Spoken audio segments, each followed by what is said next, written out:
Hey, running friends. Welcome to the Wrinkled Runner podcast. I'm Sherry, the Wrinkled Runner. I'm over 50 and I love to run wherever I go, but Buffalo, New York is my home. If you are looking to start to run or you're an older runner, this podcast is especially for you, so subscribe now. I love to help people get running and keep running. Welcome, friends, to Season 2. We are in the middle of summer here in Buffalo, and believe me, it is hot. Even though we have a reputation for our winters, our summers can be very, very warm. And today, I think in the morning, it was something like 77 already by like 5 or 6 a.m. So on today's episode, I'm going to talk to you about hydration and why it's so important to stay hydrated when on a hot summer run. This is personal to me because my husband gets dehydrated so easily, and we've been in some scary situations in the past, and we should have been so much smarter. If you caught the Season 1 episode where I interviewed Dave, you may remember the story of our run in Shanghai, and that ended pretty badly. That run convinced us to get a water belt, which I actually hate using a water belt. I don't like the feeling of it around my waist, especially when we first start using it again as the weather gets warmer. And if you haven't used one before, the weight of it can take some getting used to, especially when the water bottles are filled. And I'm honestly not trying to steer you away from using one. My point is that even though it can be a pain, having access to water is so important, so I use it anyway. One of the positives about the one I use, though, is that there's a zippered pouch that comes with it, and it can hold my phone, my credit card, or any money. And if I'm marathon training, I can throw my carbs in because I don't use goos or anything like that. They don't sit well in my stomach. And so usually in a race, that's what is provided as the carb. And so I have to use my own. So having that pocket there is really a good thing to have to throw those in. So if we're running for an hour or less, I usually only take one bottle of water with me to lighten the load, so to speak. And I don't seem to need as much as Dave because I've done sweat tests before, and I lose about a pound of water when I'm running in heat, where Dave can actually lose up to 4 pounds in an hour. And so he takes things like electrolytes and salt tablets, and even on runs of less than an hour, if it's really hot, he needs to have both water bottles filled. If you're interested in performing your own sweat test, an at-home one is really simple to do. You just weigh yourself before a run with nothing on and after you've gone to the bathroom. Go run for an hour, and you can drink what you normally would, but keep track of how many ounces you've consumed during that hour run. You can either measure out the amount of water that you are taking and then measure again when you get back, or some water bottles have those the ounces marked out, and then that makes it easy to know how much you drank. After your run, you strip off your clothes and towel dry. Your clothing is going to hold a bunch of sweat, which will add weight. So be sure to get naked, just like you did when you weighed yourself before you went for that run. So weigh yourself again and subtract that number from the starting weight. Add in any fluid that you drank on the run, and the resulting number is the amount of weight you lost in sweat. You can roughly rely on this to tell you how much you sweat per hour, but keep in mind in the long run, like if you were running 2 hours in high heat, that might deplete your body even more. I don't recommend running a very long time in high heat. There are a lot of things that can go wrong very, very quickly. Like if you're dripping with sweat and it's not evaporating, your body is not cooling down, and that is actually a very bad sign, and you need to stop, get cool, drink water. Sweat not evaporating means your core temperature is dangerously high. Now, keeping up the fluid intake helps with the core temp, but if it's hot enough, it will not prevent things like heat stroke. Running in heat is a slightly different topic than talking about straight hydration, so don't be fooled into thinking as long as you drink more, you are fine to run in whatever temperature you want as the heat goes up. I'll be talking more about running in the heat in episode 3 of this season, which will come out on July 19th. So be sure to tune in for that. Now, after you know your sweat rate, you can plan to drink enough water to replace that on an hourly basis.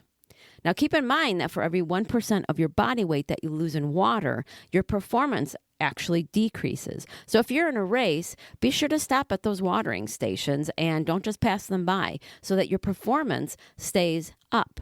Besides water, you can use sports drinks to replace your electrolytes, especially if you'll be running for over an hour. Now, I like to use Noon, which comes in tablets that you add to your water bottles. The tablets are scored in half, and so for my size water bottle, I just cut one in half and throw it in there. And if I'll be running long and it's hot, I'll take a bottle of water and then a bottle of the Noon. Hydrating before your run is also important. You should be drinking water up until the run, and that will help you stay hydrated longer, and you'll be starting from a good place. Because it takes me longer to feel thirsty, I have to plan when I'm going to drink. If it's warm but not super hot, say 60s in degrees Fahrenheit, I'll stop and drink like every 2 miles. Once it gets into the 70s or 80s, I drink every mile. When my little watch taps my wrist to tell me that I have passed a mile, I'll stop, take a drink, and then continue on. Usually I take a gulp of water and a gulp of electrolyte if it's hot like that.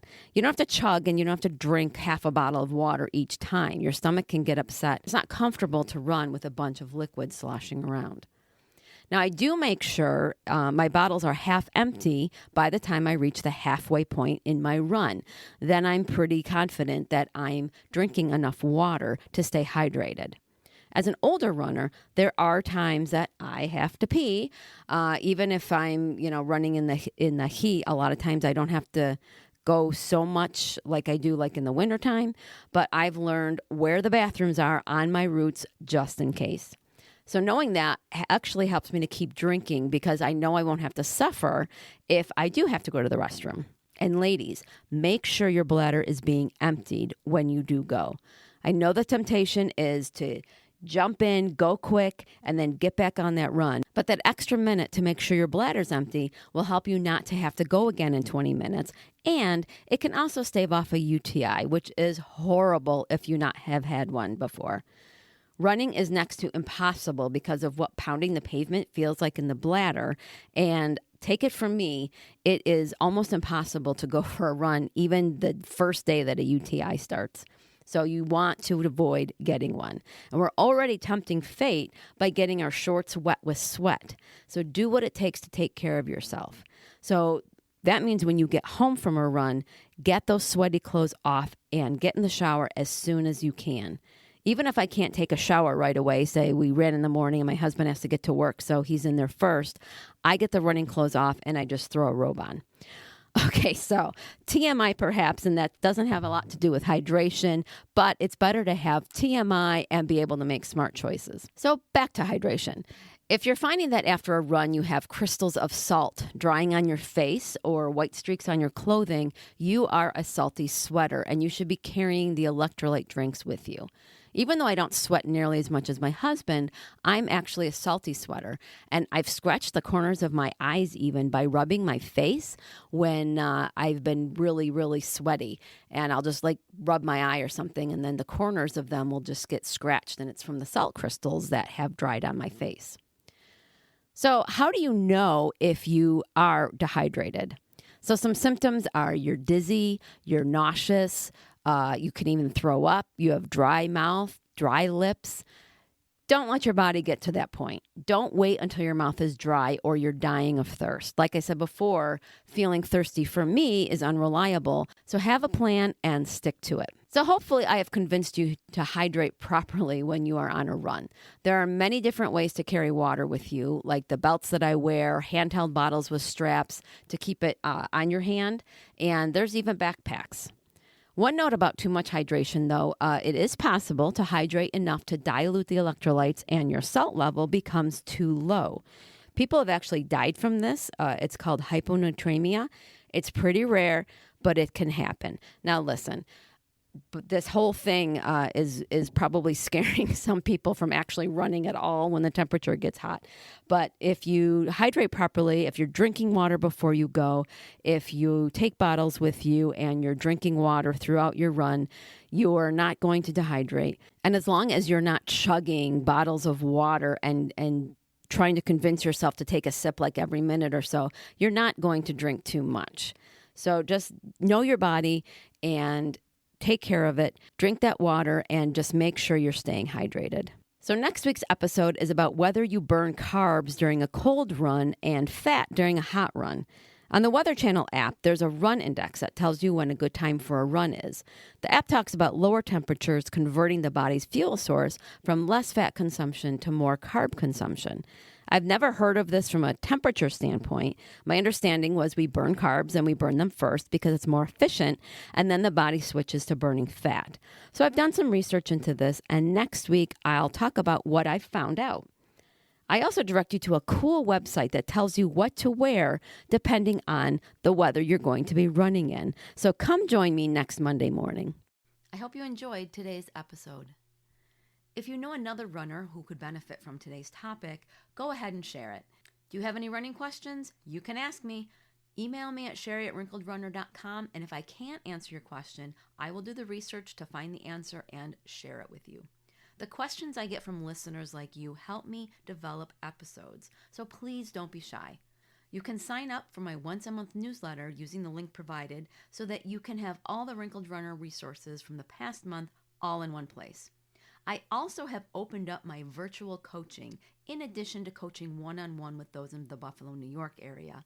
So head to my coaching page on the Wrinkled Runner website, which I will, of course, link to, and check out how we may be able to work together.